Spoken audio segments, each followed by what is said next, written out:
Welcome to Online Hermeneutics. This introductory lecture is meant to show you some of the resources that you'll need for the course, make sure you're oriented towards Moodle and how to use that, and also to do a quick review of the syllabus. So first, a look at the primary resources we'll have for this class. As I already noted, Moodle, which you should be able to access through Simpson's website if you need some assistance with that. CELT, the Center for Excellence in Learning and Technology, or the help desk should be able to help you get access to that. You're also going to need a Bible, and I'll talk about that a little bit more in just a moment, and then our two textbooks. The first is Hermeneutics, Principles and Processes of Biblical Interpretation by Henry Virkler, and the second is How to Read the Bible for All It's Worth by Fee and Stewart. Throughout the course, when I'm referring to one of our textbooks or some of the other supplemental readings that you have, I'll generally refer to them by the author's last name. So when you get assignments for the hermeneutics text by Virkler, I'll just refer to it as in Virkler read, and then for How to Read the Bible for All It's Worth, I'll refer to it as Fee and Stewart. So some of the technology resources you'll need for this class, which hopefully you already have if you're viewing this lecture, is a reliable high-speed internet connection. You're also going to need a standard web browser. There are a few less used web browsers that aren't always compatible with Moodle. So if you run into things where you can't pull up something that it seems like you should be able to, see if maybe you can try it in Google Chrome or possibly Internet Explorer. I'm pretty sure everything should work in Safari as well. You might have a little bit more trouble in Firefox or any other browsers that are not used as often. You're going to need the ability to view PDF documents in this course. Supplemental readings and the syllabus, as you may have already discovered, are in PDF format. Most web browsers can pull up a PDF document now and you can view it within the web browser, but if you want to save the document for use later so that you don't have to be connected to the internet to view it and accessing the course, you may want to have some software downloaded on your computer like Adobe so that you can read PDFs. You're also going to need to submit some files for your papers, and so you'll either need to submit those through Google Docs to me, or else you'll need some word processing software that can save in one of those formats that's listed at the bottom of the slide there. If you send it to me in another format, unfortunately, I won't be able to open it. And I also use the software Turnitin.com for this course, or the website Turnitin.com, which checks for plagiarism or just anomalies in writing. Also does a quick word count for me and finds grammar issues and things like that. So for my ability to open it on my PC and also for my ability to use Turnitin.com, it will need to be in one of those formats that's listed there. So let's take a quick look at the Moodle site. What I flashed up on the screen is actually my view, but let me go ahead and move to a student view on Moodle. So this should be how the course looks for you right now. At the top of the course is the news forum, which I seldom, if ever, use. And then the very first thing is the syllabus, which we'll look at in just a moment. Each week is separated out in its own box, and you'll see gray shading next to the week that we're in.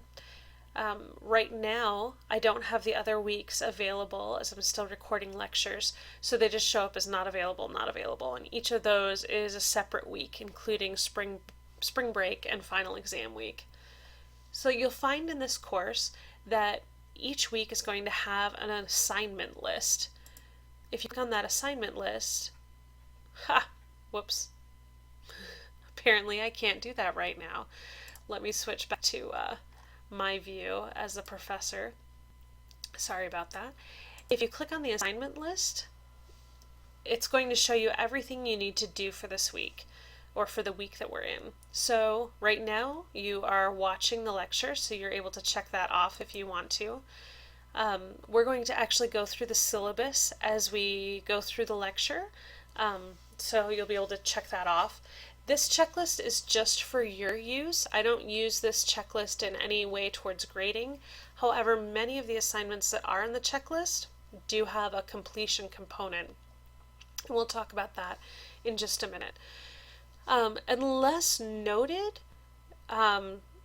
this checklist isn't necessarily the order in which you need to do everything. Like right here, you'll see before lecture 2 or the reading, complete the reflection activity. So if it's noted like that, then you'll want to make sure to pay attention to that and do things in the correct order. Otherwise, things can be done in whatever order best suits you. Generally, if a lecture is labeled lecture 1, it should go before lecture 2. So let's go back to the main course page. And for a second here, we're in my view of the course, which is actually pretty similar to yours, but you can see I've already got the weeks laid out there for me. So this week we've got personal introductions, and personal introductions are just going to be sort of like a blog post. It's in a forum, so you can respond to one another and just greet each other. It'd be good if you take the time to go ahead and find out who else is in your course, because it's a little odd for us to try and build community when we're online, and especially when I'm in SoCal and you guys are, for the most part, up there in NorCal. This week is going to start out with a reflection activity, which is just kind of to get a baseline for where you are as you begin learning about hermeneutics. So depending on your background, how hard you worked in New Testament and Old Testament before this class, and just whether or not you've been in the church for a long time or not, I expect a pretty big span of responses on that activity, and that's fine. You're just graded in that activity on completion or non-completion. So then you can see we've got the lectures listed. You obviously have already figured out how to do this, if how to look at a lecture if you're hearing this. So the lectures are located there. There are going to be some cases where I have supplemental reading for you. So here it's a reading from, the author's name is Graham Goldsworthy. And I'm just going to switch back to student view here for a moment.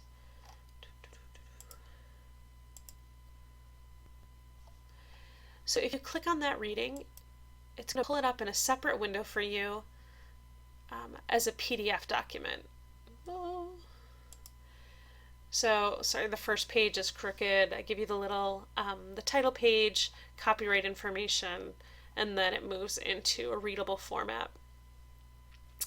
And you should be able to make this smaller or larger, depending on what browser you're using. You should be able to download it and save it if you'd like to. And I think that's about it for those readings. So there will be some weeks where there are assignments that have sort of a quiz icon next to them. We don't actually have any quizzes in this course, so none of those will be quizzes, but they're just the helpful Moodle tool for me to collect information from you. Same, like your midterm will be in that quiz format. There'll be other things that are just assignments, like this week 1 reflection activity, where you're able to either put some text on a page for me or submit a file. So that's the basics to Moodle. You're able to email me, and I think your classmates as well, through Moodle. You can also just email me through your Simpson email. Because I'm an adjunct and I used to be a full-time employee, I've got a different email address than most Simpson employees, and that my middle initial is inserted. So if you need to email me, it's going to be se.turnblom@simpsonu.edu, and you can see that on the syllabus and also on the title page of this lecture. So I'm generally pretty quick to answer the emails, but please give me the grace to have a 24 or even 48-hour turnaround time, because even though you're all working on the course at different times, I'm not constantly checking the course since I have other jobs and I'm also a full-time doctoral student. So I should be checking my email once a day, but there are going to be times that I won't necessarily be able to respond back to complicated questions within a short time period, particularly if they have to do with any kind of a fluke in Moodle. The level of setup that's required on my side for Moodle for each assignment is pretty complex, so it's fairly easy for me to forget to check a box that makes something visible for you, or some other little piece that makes it so that after it's graded you can still see it. So feel free to shoot me an email if you have any Moodle problems, and I'll try to get them fixed right away. Occasionally we do actually have problems that we can't do anything about in Moodle, like later this semester, as we go through the daylight savings time change. Sometimes Moodle will switch all of our due date times. So just if you see anything like that, please feel free to shoot me an email so that I can fix it for the whole class. I think that's general information that you need to know about Moodle for right now. One other thing is I'll keep up with your grades in Moodle. So your grades, as we look at the syllabus, you'll see that your grades are based on 5% participation, 10% is your midterm, 70% are interpretation exercises, and there will be a number of those throughout the semester. And then 15% is a final project, which is going to be sort of halfway between a final paper and just a collection of interpretation exercises. So there'll be a lot more information on that as we go along. When you get to interpretation exercises and the final project, you'll see that there will be grading rubrics that you can access ahead of time. So that will help you understand exactly what I'll be looking for in each section of those for you to earn your points. So it would be worthwhile to take a look at those rubrics to make sure you're targeting the right things in your work. I think, let's see, can you guys see each other on here? You can. So, I was like, apparently you can see when the other people have been on. I didn't realize that students could do that. So, some of you are on right now. Hello to those who are on right now, even though you can't hear this. So you should be able to click on people and access them, email them through here if you need to. So I think that's about it for our basic overview of Moodle navigation. Let's go ahead and head back to our lecture. So that's our overview of Moodle. Then we'll move on to expectations for the Bible that you'll need to use during course. So there are three preferred translations that I'd like you to use one of those three. There's the New American Standard Bible, the New International Version, or the English Standard Version. If you don't own a paper copy of any of those, or you just prefer to use an online copy anyway, Bible Gateway is a great place to quickly access any of these versions of the Bible. So we'll take a quick look at Bible Gateway. So when you sign into Bible Gateway, you have a search area at the top. So you can see there it says you can enter a keyword, passage, or topic. And then over here you can choose your version. So there's the English Standard Version that we talked about. And then down here is the New American Standard. And then somewhere in here, there we go, is the New International Version. And those are the preferred versions for our course.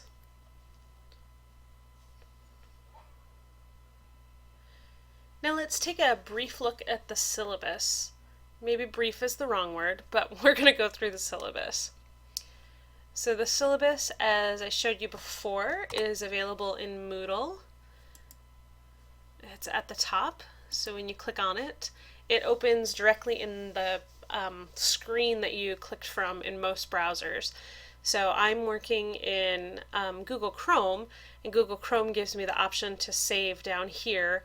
Some browsers will give you a download option. or maybe in the file menu, a chance to save. So as I noted before, my email address is a little bit different than most Simpson email addresses because it has my middle initial. And you'll see I have no on-campus office because I'm an adjunct working online from Southern California. Unfortunately, we'll have to always talk online, or if there's some kind of emergency, I can give you phone number access as well. So this first page is all of the good stuff that's about measurable educational outcomes. So there's the course description, the required texts, and then the learning outcomes for this course. So first are the learning outcomes that are specific to this course. The first is to be able to identify and describe the literary genre of a biblical text, and that's going to be a huge section of our semester, is looking at what type of literature different parts of the Bible were written in. Were they poetry? Were they history? Were they story? We're going to also look at the Bible as one complete narrative, and that it's the story about God and his interaction with his people. We're specifically, as Simpson is an evangelical college, evangelical Christian college, we're going to look at how to apply evangelical theology to our hermeneutics and what that looks like and how that might be different from other hermeneutical approaches, as well as the same as other hermeneutical approaches. And then last, we're going to work on skills so that we can discern when we're reading a bad interpretation. We're not going to say that every interpretation that's non-evangelical is bad, but there are some that we're going to run into that are just bad this semester. Next, the Bible department, the Bible and Theology department, has several different learning outcomes for their program, and these are the three that pertain to our class. So how to read biblical text, how to study within the discipline of hermeneutics, and how to engage with what we come up with when we read the Bible, and how those hermeneutical issues and how those interpretive issues that we come up with can apply to our lives today. And then there's also the institutional outcomes that Simpson has for all of the, it's like not core curriculum, all of your required liberal arts courses.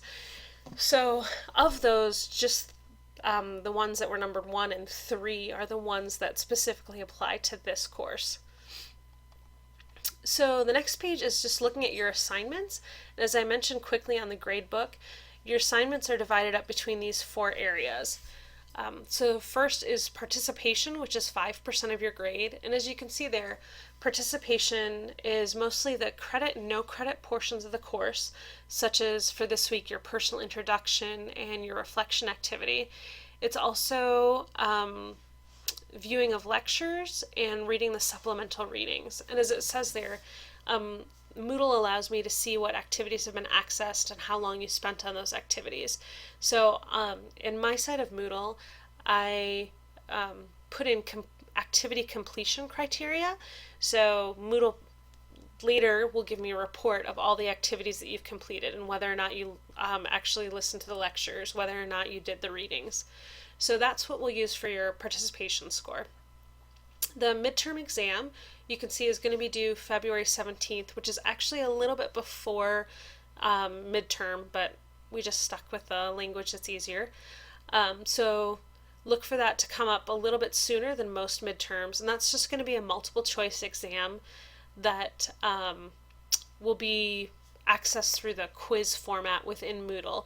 So that'll be multiple choice, it'll be graded by Moodle, and your grade should be available to you instantly after you've finished the exam.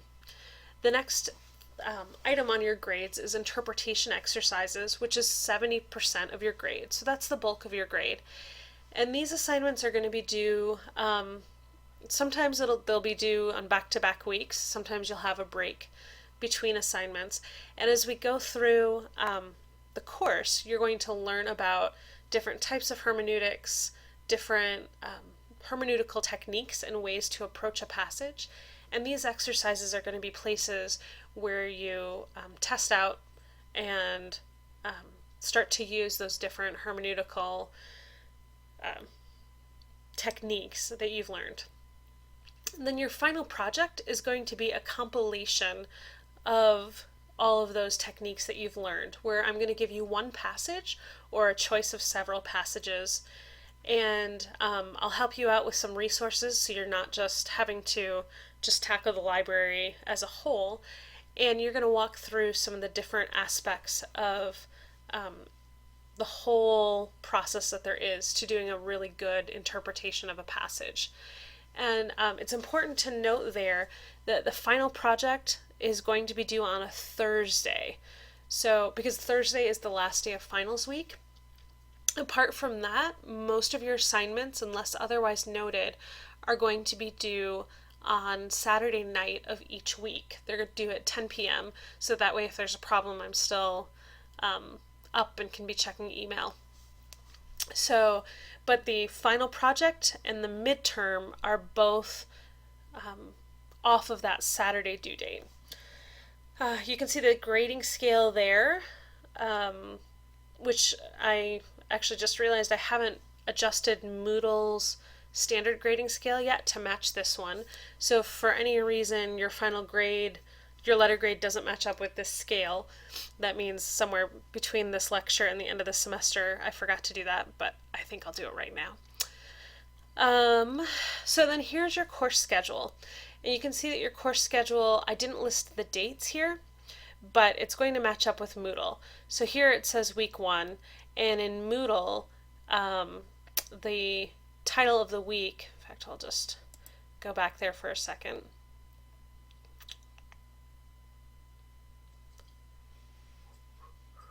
There we go. You can see it says week 1 and gives the dates. And so the last day is that Saturday that things are due.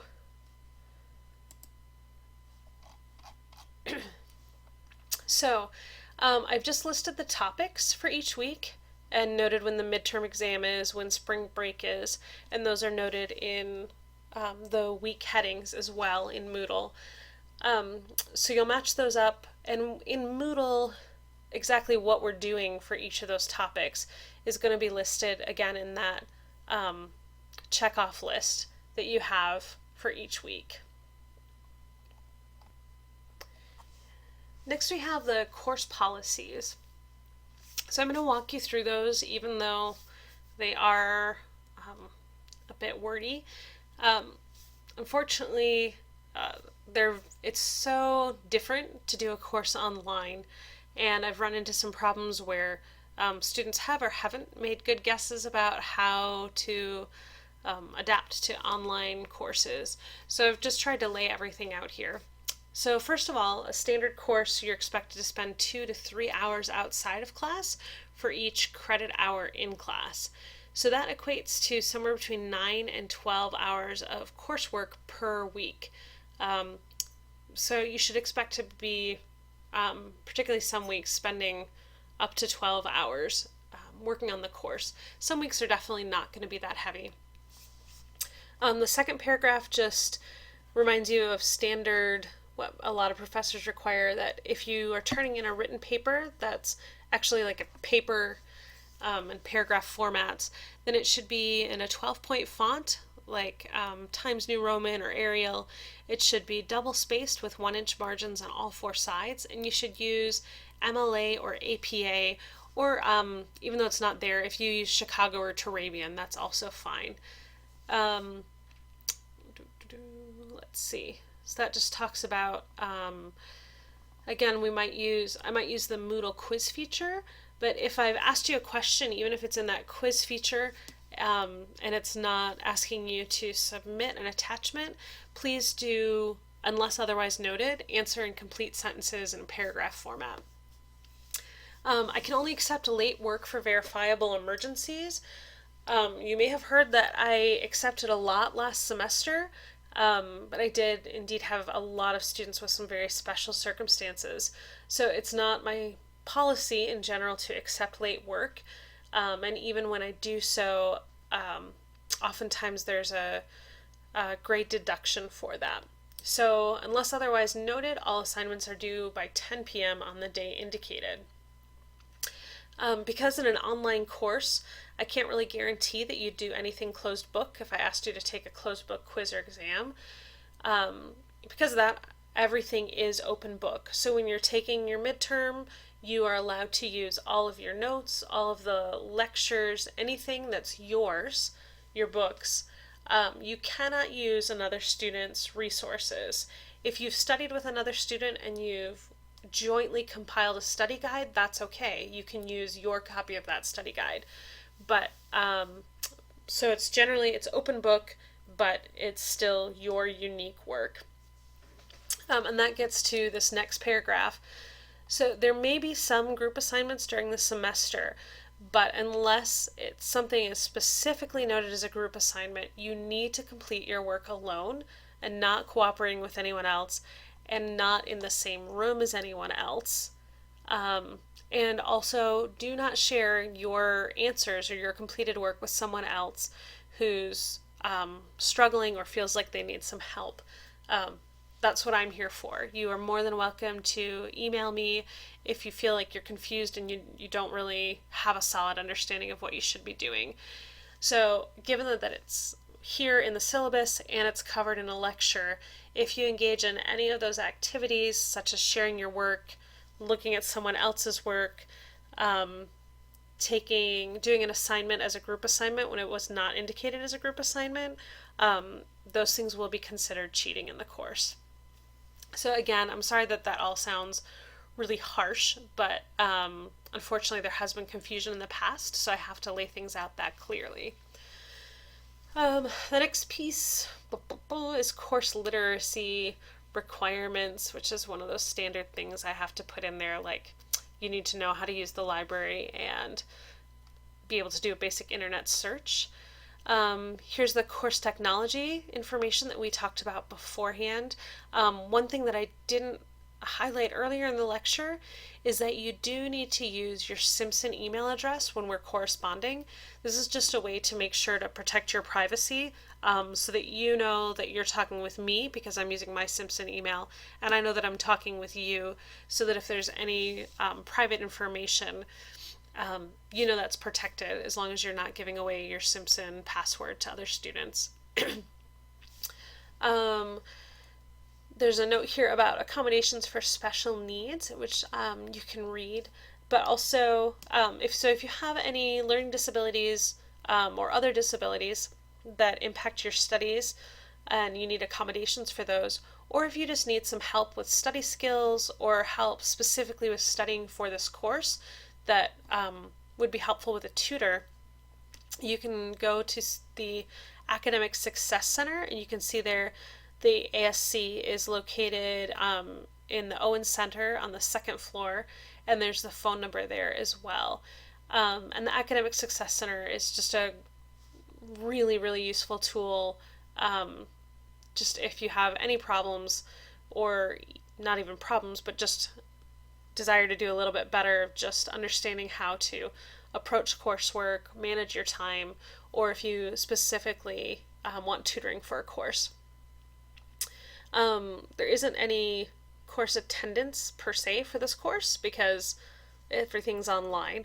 So as we discussed earlier, though, there is participation in that you have to complete all of the assignments, and that's the equivalent of attending.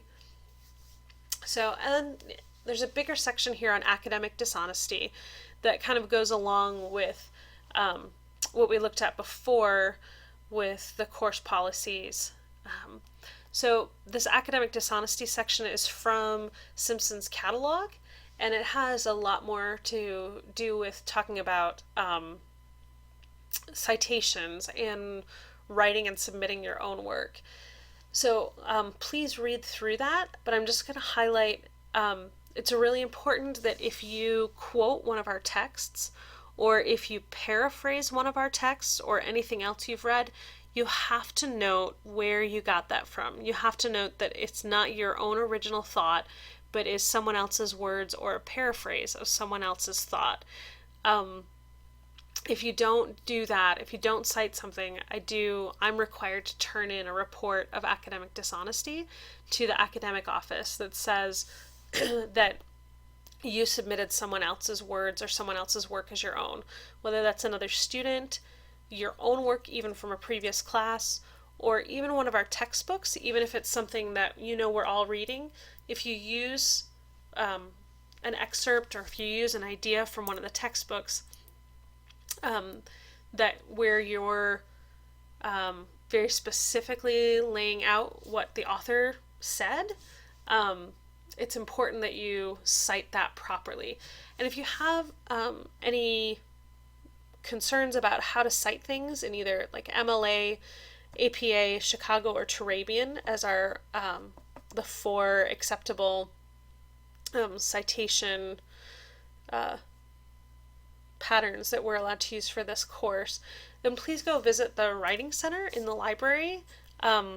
Simpson's Writing Center is just really excellent. So it's a great place if you want anything reviewed before you turn it in.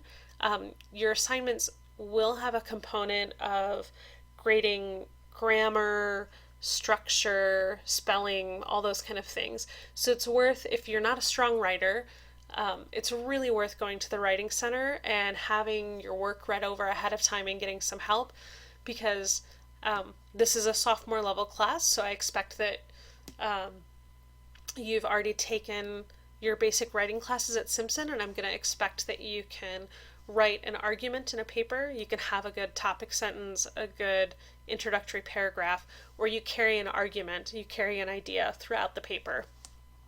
Excuse me. So please go visit the Writing Center if you need any help with that. So that's the basic overview of our class. So again, if you have any questions, whether it's on a lecture or on an assignment, or even if there's a tricky passage that you're running across somewhere else that you want some help with, please don't hesitate to email me. I really want you to do well. I don't intend for anything in the class to be tricky or confusing. So if there's anything that doesn't seem straightforward, again, please email me.